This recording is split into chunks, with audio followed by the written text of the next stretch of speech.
Hello students, इस video में मैं आपको पोस्ट एंड रिक्वायर्ड क्वालिफ़िकेशन के बारे में एक्सप्लेन करने वाला हूँ। ये जॉब एप्लीकेशन का ही दूसरा पार्ट है, पर ये जो लिस्ट मैंने आपको बताया है वो लिस्ट आपको सिर्फ रेफ़र करने के लिए दिया गया है। ये लिस्ट उस तरह से रेज्यूमे में कॉपी नहीं करनी है।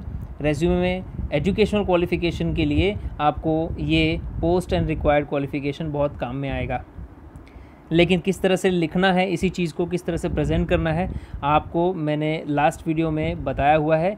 वो फॉर्मेट दिया है मैंने और एक्सप्लेन भी किया है।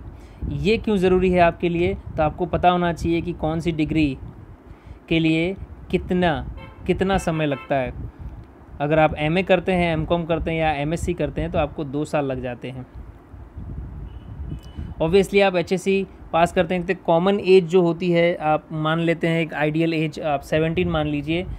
अगर आप ने आर्ट्स से एचएससी यानी 12वीं पास की है तो आप आगे की तरफ जब बढ़ते हैं यानी कि बीए करते हैं तो आपको 3 साल और लगते हैं। सपोज़ कि आप 17 की एज में 12वीं पास कर लेते हैं, प्लस 3 साल और लगते हैं आपको, तो आपकी उम्र उस समय 20 साल की हो जाएगी जब आप बीए पास कर लेंगे या बीकॉम पास करेंगे या बीएससी पास करेंगे। और अगर आप कॉलेज में 3 साल स्पेंड करके इनमें से कोई भी एक डिग्री प्राप्त कर लेते हैं तो आप ग्रेजुएट कहलाते हैं।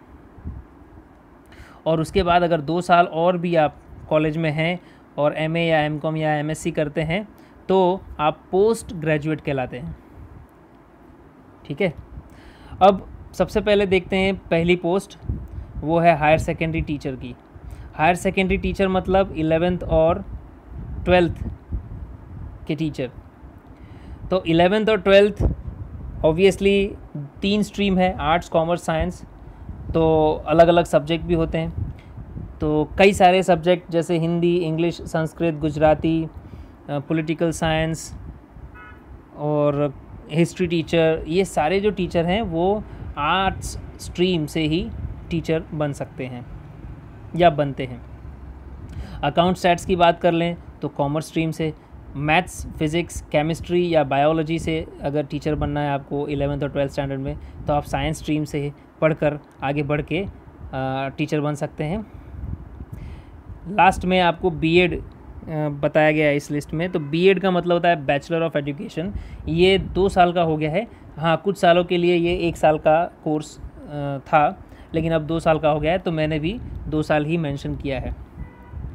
अब ये जानना बहुत ज़रूरी है कि किस डिग्री में कितने वर्ष लग जाते हैं। तो ये जो आपको बीए, बीकॉम या बीएससी ये जो डिग्री है, अगर ये आप कंप्लीट करते हैं तो आपको 3 साल लगते हैं। एमए, एमकॉम, एमएससी तो 2 साल, और बीएड करते हैं तो 2 साल। अगर इस तरह से आपको कैलकुलेट करना है तो सपोज़ कि एचएससी आपने 17 की एज में पास किया और उसमें 3 साल और जुड़ गए, तो बीए, बीकॉम या बीएससी आपने किया तो 20 की उम्र हो गई आपकी, और फिर आपने एमए, एमकॉम या एमएससी किया तो 2 साल और जोड़ दीजिए, उसमें फिर 22 साल की उम्र में आप ये पास होते हैं यानी कि पोस्ट ग्रेजुएट हो जाते हैं। और फिर आपने बीएड किया, उसमें 2 साल और जोड़ दीजिए, तो 24 साल की उम्र में आपने बीएड कंप्लीट कर लिया और आप एक टीचर बनने के लायक हो गए हैं हायर सेकेंडरी सेक्शन में। आपको बता दूं कि अगर आपने ये कोर्स ये डिग्री हासिल नहीं की है, एमए, एमकॉम, एमएससी जो 2 साल की है, तो आप हायर सेकेंडरी सेक्शन में नहीं आ सकते। आप सेकेंडरी सेक्शन में टीचर बन सकते हैं, पर बीएड का होना कंपलसरी है। बीएड के बिना आप किसी भी स्कूल में टीचर के रूप में अपॉइंटेड नहीं हो सकते। नेक्स्ट देखते हैं, नेक्स्ट जो पोस्ट है वो है प्रिंसिपल की। प्रिंसिपल की पोस्ट के लिए ऑब्वियसली प्रिंसिपल एक बहुत ही ऊंचा पोस्ट है, तो उसके लिए आपको क्वालिफ़िकेशंस और एक्सपीरियंस भी ज़्यादा चाहिए। ये ध्यान रहे आपको कि एक्सपीरियंस जो प्रिंसिपल के पोस्ट के लिए है वो कम से कम 5 साल का होना चाहिए किसी भी रिकग्नाइज स्कूल में, और वो कंपलसरी है। लिखा है experience of at least 5 years in a recognize school is compulsory.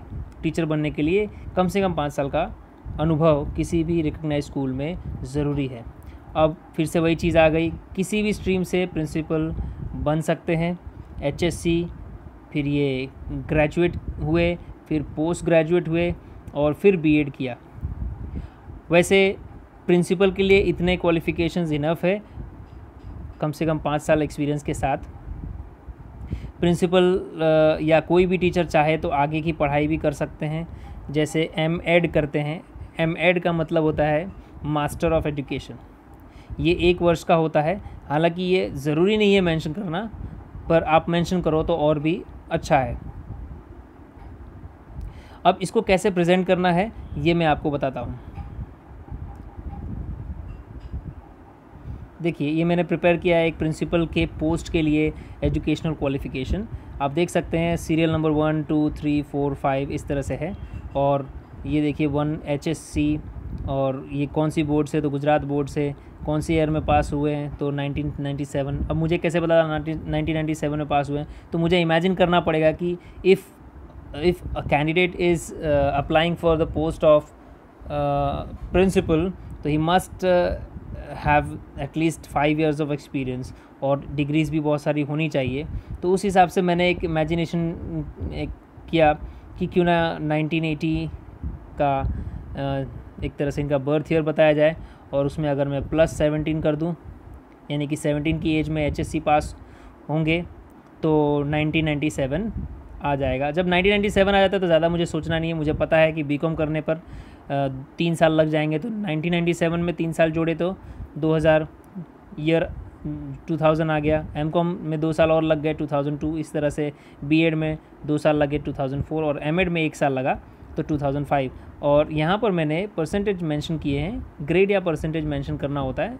मेरे हिसाब से आप परसेंटेज ही मेंशन कीजिएगा कभी भी, भले आप टाइटल रखिए परसेंटेज, ग्रेड, जो भी।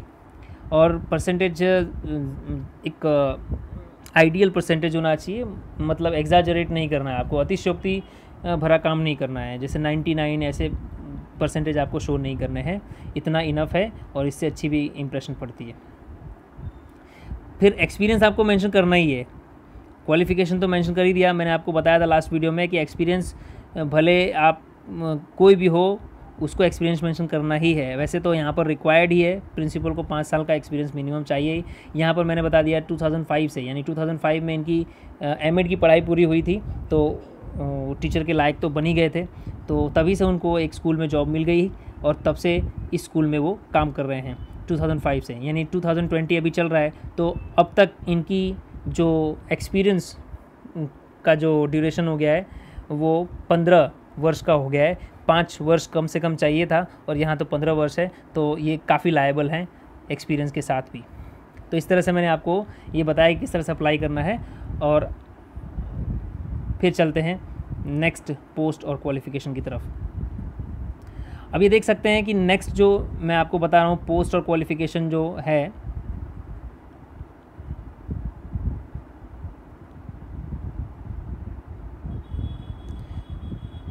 वो ये लाइब्रेरियन की HSC, उसके बाद ग्रेजुएट होते हैं आप किसी भी स्ट्रीम से, 3 साल लगेंगे। और एक डिग्री है DLib यानी कि डिप्लोमा इन लाइब्रेरी साइंस, वो 1 साल का होता है। आप ऐसे कर सकते हैं, या अब चाहें तो देखिए यहाँ पर मैंने और लिखा हुआ है, यानी कि अगर आप इन दोनों के बदले, लाइब्रेरियन आपको पहले से ही बनना है, 12th के बाद आपने डिसाइड कर लिया है, तो डायरेक्ट आप इस कोर्स को चुन सकते हैं। देखिए ये मैंने ऑब्लिक में लिखा हुआ है, आप चाहे तो सीधा BLib लिखिए, बैचलर ऑफ लाइब्रेरी साइंस, या आप ऐसा भी लिख सकते हैं कि bachelor of library and information science, ये डिग्री भी लिख सकते हैं। तो दोनों में से कोई भी एक आप लिखोगे चल जाएगा, पर याद रहे इनका ड्यूरेशन होता है 3 साल का।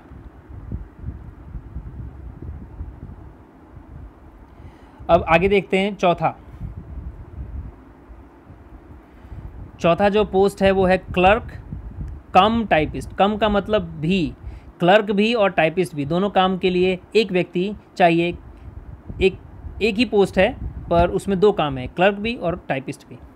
तो ऐसी डिमांड होती है, और कई कंपनीज़ में, कई सरकारी संस्थाओं में, और हाई कोर्ट में भी क्लर्क कम टाइपिस्ट की ज़रूरत होती है। हाई कोर्ट में ज़्यादातर स्टेनोग्राफर की ज़्यादा ज़रूरत होती है और इनकी भी ज़रूरत होती है। तो मैं इनकी बात बाद में कर लेता हूँ, पहले क्लर्क कम टाइपिस्ट की बात करता हूँ। क्लर्क बनने के लिए वैसे तो आप 12th स्टैंडर्ड के बाद अगर ग्रेजुएट हो जाते हैं, यानी कि 12th स्टैंडर्ड 17 की एज अगर होती है, उसके बाद 3 साल का आप ग्रेजुएशन कर लेते हैं, तो भी आप क्लर्क के लिए लायबल हैं कॉमर्स स्ट्रीम से। लेकिन आप जब टाइपिस्ट के लिए भी आप अप्लाई कर रहे हैं तो आपको एक डिग्री बहुत ही इंपॉर्टेंट आपके लिए बन जाती है, वो है GCC, जो कि 1 साल का कोर्स, एक्चुअली ये 1 साल का कोर्स नहीं, ये एक एग्ज़ाम होती है जिसमें आप ऑब्वियसली आपको अपनी टाइपिंग स्पीड बढ़ानी होती है, उसके लिए सिखाया भी जाता है। तो ये एग्ज़ाम होती है और 1 साल इसलिए मान लेते हैं इसको कि आपको 1 साल लगा इसमें। तो HSC में 2 साल, ऑब्वियसली 10वीं के बाद 2 साल लग जाएंगे, यानी कि 17 की एज में आप HSC पास करते हैं, फिर आप BCom करते हैं। क्योंकि आपको क्लर्क बनना है तो BCom स्ट्रीम यानी कॉमर्स स्ट्रीम ही ज़्यादा अच्छा है। तो BCom की डिग्री आपने हासिल की और उसके बाद GCC किया। GCC का फुल फॉर्म है गवर्नमेंट कमर्शियल सर्टिफिकेट। ये गुजरात एजुकेशन बोर्ड इसकी एग्ज़ाम लेती है और हर साल इसकी एग्ज़ाम ली जाती है। हालांकि आप GCC की एग्ज़ाम 10th के बाद भी दे सकते हैं, 12th के बाद भी दे सकते हैं और ग्रेजुएशन के बाद भी दे सकते हैं। और ये स्पेशली स्टेनोग्राफर या टाइपिस्ट के लिए ये कोर्स बनाया गया है। आगे बढ़ते हैं, नंबर 5, स्टेनोग्राफर कहें या स्टेनोटाइपिस्ट कहें। देखो स्टेनोग्राफर क्या करते हैं, पहले तो आपको ये मैं समझाऊं। स्टेनोग्राफर करते क्या हैं, तो जब भी कभी उन्हें इन्फॉर्मेशन गैदर करनी है या किसी का इंटरव्यू सुन रहे हैं, या जैसे क्या होता है कि आप किसी का इंटरव्यू सुन रहे हैं, आपको सारी चीज़ें नोट करनी है, तो आप लिखते हुए नोट करेंगे तो ऑब्वियसली आपकी स्पीड बहुत ही अच्छी होनी चाहिए। फिर भी आप सारी चीज़ें नोट नहीं कर पाएंगे पेन से। तो एक ऐसा एक मेथड बनाया गया है जिसके थ्रू आप जो लंबी लंबी बड़ी बड़ी लाइंस है, बड़े बड़े वर्ड्स हैं, उसको छोटे छोटे सिंबल के थ्रू, जैसे कोई ना कोई एक सिंबल होता है, छोटे छोटे एब्रीविएशंस के थ्रू आप क्या करते हैं, उनको कवर कर सकते हैं। जैसे 4-5 लाइन है, उसको आपने छोटे छोटे एब्रीविएशन के थ्रू कवर कर लिया। ये एब्रीविएशन सिंबल्स हैं, ठीक है। तो ये सब सिंबल्स, जिनको शॉर्ट हैंड भी कहते हैं, ये सिखाया जाता है स्टेनोग्राफर को, ठीक है, ताकि वो कम समय में सारे information word to word note कर सके और फिर बाद में वो टाइप भी कर सके, ठीक है। तो इसको शॉर्ट हैंड कहा जाता है। जो भी इन्फॉर्मेशन हम गैदर करते हैं वो इस तरह के सिंबल्स हम बना के, जो स्टेनोग्राफर होते हैं वो इस तरह के सिंबल्स बनाते हैं या एब्रीविएशन का यूज़ करते हैं, AB, BD, इस तरह के एब्रीविएशन यूज़ करते हैं और अपने तरीके से उन्हें पता रहता है कि वो लिख क्या रहे हैं और बाद में जाकर वो उसको रियल वर्ड्स में ट्रांसफॉर्म कर देते हैं। तो ये स्टेनोग्राफर का काम होता है। स्टेनोग्राफर हाई कोर्ट में भी होते हैं, ठीक है, या किसी भी नॉर्मल कोर्ट में आपको स्टेनोग्राफर मिल जाएंगे। टाइप राइटर से भी वो टाइप करते हैं। तो ये पोस्ट भी बहुत ही इम्पोर्टेंट है। HSC, BCom और GCC, ठीक है, ये ज़रूरी है।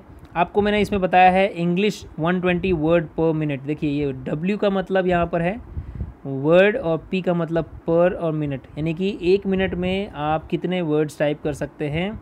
तो यहाँ पर लिखा हुआ है 120 वर्ड आपको टाइप करना है। एक्चुअली टाइप नहीं करना है, लिख लेना है, ठीक है। मैंने आपको बताया ना कि बहुत सारे वर्ड्स हैं, आप लिखते हुए पीछे हो जाएंगे। तो आप क्या करेंगे, सिंबल का यूज़ करेंगे या किसी ना किसी एब्रीविएशन का यूज़ करेंगे, जो कि स्टेनोग्राफर को सिखाया जाता है। तो वो अपने तरीके से 120 वर्ड पर मिनट नोट कर पा रहा है, ये एबिलिटी देखी जाती है। और एक और चीज़ मेंशन किया गया, डिप्लोमा इन स्टेनोग्राफी। ये तीनों तो क्लियर है। ये बताया गया है कि जब आप डिप्लोमा करते हैं स्टेनोग्राफी में, तब आपकी इतनी तो स्पीड होनी चाहिए और 1 साल का होता है डिप्लोमा इन स्टेनोग्राफी। यहाँ पर मैंने आपको एक चीज़ नहीं बताया, टाइप राइटिंग इंग्लिश में। देखो यहाँ पर टाइप राइटिंग इंग्लिश में 40 वर्ड पर मिनट होना चाहिए। मतलब 1 मिनट में आप 40 इंग्लिश के वर्ड टाइप कर सकें, उतनी आपकी कैपेबिलिटी होनी चाहिए। और अगर आप डिप्लोमा इन स्टेनोग्राफी करते हो तो आपके नोट करने की जो क्षमता है वो 120 वर्ड पर मिनट होना चाहिए। टाइप करने का नहीं, बल्कि नोट करने का। और बाद में आप भले टाइप करें अपने तरीके से। लैब असिस्टेंट की बात कर लेते हैं। HSC साइंस स्ट्रीम से होना चाहिए और उसके बाद बीएससी जो 3 साल का है, ग्रेजुएशन कहते हैं इसको, और वो या तो फिज़िक्स से या तो बायोलॉजी से होना चाहिए। और ठीक उसी तरह से 2 साल का और कोर्स आपने कर लिया एमएससी का, जो कि फिज़िक्स या बायोलॉजी से कोई भी एक सब्जेक्ट से होना चाहिए 2 साल का। तो इस तरीके से आप लैब असिस्टेंट के लिए लायबल हो जाते हैं, आप अप्लाई कर सकते हैं। सेल्समैन की बात कर लेते हैं। सेल्समैन या सेल्स वुमेन या सेल्स पर्सन कोई भी हो, उनके लिए ये पोस्ट मतलब ये क्वालिफ़िकेशंस इनफ है। एचएससी के बाद कोई भी एक स्ट्रीम से वो पढ़ सकते हैं। ज़्यादातर कॉमर्स स्ट्रीम से होते हैं, लेकिन ज़रूरी नहीं है, आप कोई भी स्ट्रीम से हो सकते हैं। उसके बाद एक मेन जो कोर्स करना होता है वो ये होता है diploma in sales and marketing management, वो 1 साल का होता है। तो ये अगर आप कर लेते हैं तो you are liable to become a salesman. Medical representative की बात कर लेते हैं। मेडिकल रिप्रेजेंटेटिव क्या करते हैं, तो इनका काम होता है कि मेडिकल स्टोर पर जाना है, डॉक्टर से मिलना है और उनको अपनी दवाइयों के बारे में बताना है, अपनी दवाइयों का प्रचार करना है। ये अपनी कंपनी की तरफ से मेडिसिन को रिप्रेजेंट करते हैं, इसीलिए इनको कहा जाता है मेडिकल रिप्रेजेंटेटिव। और उनके लिए इस पोस्ट के लिए अगर आपने एचएससी के बाद बीएससी किया है और तो आप तभी लायबल हो जाते हैं। अगर नहीं तो आप यहाँ पर और लिखना रह गया है, अगर आप बीएससी मेंशन नहीं करते तो चलेगा, आप बी फार्म मेंशन कर सकते हैं। या तो आप बीएससी मेंशन कीजिए या तो आप बी फार्म मेंशन कीजिए, पर याद रहे बीएससी तो 3 साल का होता है, लेकिन बी फार्म कितने साल का है? 4 साल का। अच्छा, बी फार्म का मतलब होता है bachelor of pharmacy.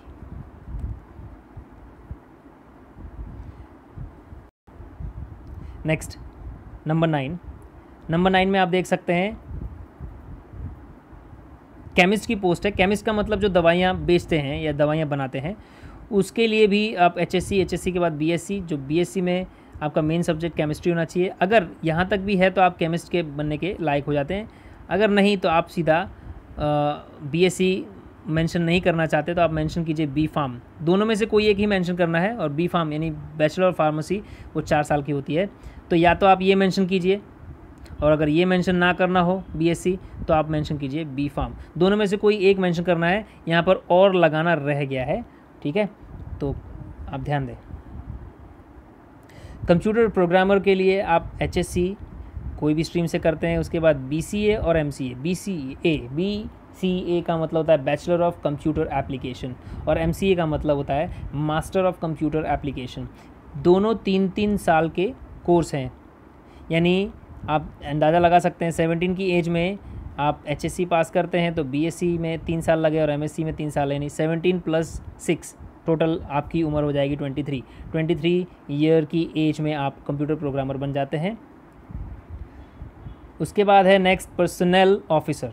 Personal officer क्या करते हैं, तो ये एक्चुअली क्या होते हैं, स्टाफ के लिए होते हैं। स्टाफ की कोई भी प्रॉब्लम हो, इशू हो, वो ये सुनते हैं और कंपनी के जो हेड होते हैं उन तक पहुंचाते हैं, और ये एक तरह से रिलेशन मेंटेन करके रखते हैं, उनको बोलते हैं पर्सनल ऑफिसर। एचएससी करने के बाद कोई भी एक स्ट्रीम से आप ग्रेजुएट हो सकते हैं, 3 साल लगेंगे। और फिर एक कोर्स है MLW। तो MLW का मतलब क्या, तो MLW का मतलब होता है मास्टर ऑफ लेबर वेलफेयर। ये 2 साल का होता है। ग्रेजुएशन के बाद आप ये पोस्ट ग्रेजुएशन कर रहे हैं, मास्टर ऑफ लेबर वेलफेयर। वैसे तो और भी डिग्री है, master of labour law and labour welfare, पर इतना ही इनफ है। उसके बाद एक साल और आप एक दूसरी डिग्री हासिल कर लेते हैं, DBM, ठीक है। तो ये इस तरह से अगर आप ये कोर्स कंप्लीट करते हैं, ये 1 साल का होता है DBM, और DBM को कहते हैं डिप्लोमा इन बिजनेस मैनेजमेंट। ये 1 साल का होता है, ये आप कंप्लीट कर लेते हैं तो ये पोस्ट आपकी है। उसके बाद PA यानी पर्सनल असिस्टेंट। इसके लिए ज़्यादा आपको क्वालिफ़िकेशन की ज़रूरत नहीं है। एचएससी के बाद ये तीनों में से कोई भी एक स्ट्रीम से आपने ग्रेजुएशन कर लिया और फिर आप उसके लिए लायबल हो गए।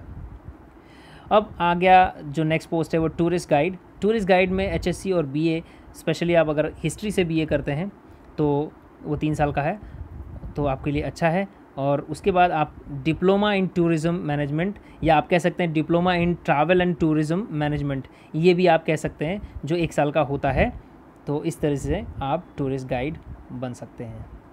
तो इस वीडियो में बस इतना ही। और भी है पोस्ट एंड रिक्वायर्ड क्वालिफ़िकेशन जो मैं आपको अब लिस्ट यानी PDF के थ्रू मैं आपको भेज दूंगा। और ये जो मैंने आपको भी समझाया ये तो मैं आपको वीडियो के साथ साथ सेंड कर ही रहा हूँ। ठीक है, तो आई होप आपको समझ में आया है। अगर कुछ भी चीज़ रह गई हो तो आप मैसेज कर सकते हैं मुझे व्हाट्सएप से। ओके।